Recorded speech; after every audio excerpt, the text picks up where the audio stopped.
দেখছেন এই মুহূর্তে পাওয়া সবচেয়ে বড় খবর। রাজ্যে কটি আসন পাচ্ছে তৃণমূল কংগ্রেস, জানিয়ে দিলেন দেব। মনোবল ফিরে পেলেন কর্মীরা। ভোট পরবর্তী সমীক্ষার ফলাফল প্রকাশের পরেই রাজ্য রাজনীতিতে হইচই পড়ে গিয়েছে। ওইসব সমীক্ষায় কোনো তৃণমূলকে পিছনে ফেলে এগিয়ে গিয়েছে গেরুয়া শিবির, কোথাও আবার বলা হয়েছে লড়াই সমানে সমানে। তা দেখে উল্লসিত পদ্ম শিবির, হতাশ তৃণমূলের কর্মীরা। আর এবার তাদের চাঙ্গা করতে মাঠে নামলেন ঘাটালের প্রার্থী দেব। দলের গ্রুপে বার্তা দিয়েছেন তিনি, জানিয়েছেন, আরে আমরাই জিতছি। সর্বনিম্ন 26 আসন পাবে তৃণমূল কংগ্রেস, সর্বাধিক 29 থেকে 30 আসন পাবে।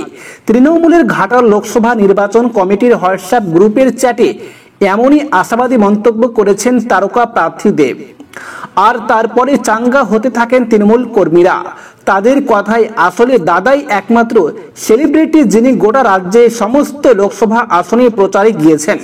উত্তরবঙ্গ থেকে দক্ষিণবঙ্গ, কাকদ্বীপ থেকে দীঘা, সব জায়গায় তিনি প্রচারে গিয়েছেন।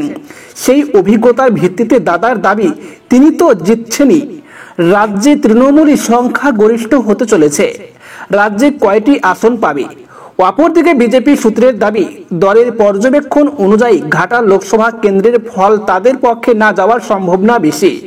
রাজ্যের বিরোধী দলনেতা শুভেন্দু অধিকারী ভোটের পরে ঘাটাল কেন্দ্র নিয়ে যা মন্তব্য করেছিলেন, তা থেকেও গেরুয়া শিবির মনে করছে ঘাটাল কেন্দ্রের জয়ের ব্যাপারে কিছুটা হলেও এগিয়ে রয়েছে তৃণমূল কংগ্রেস।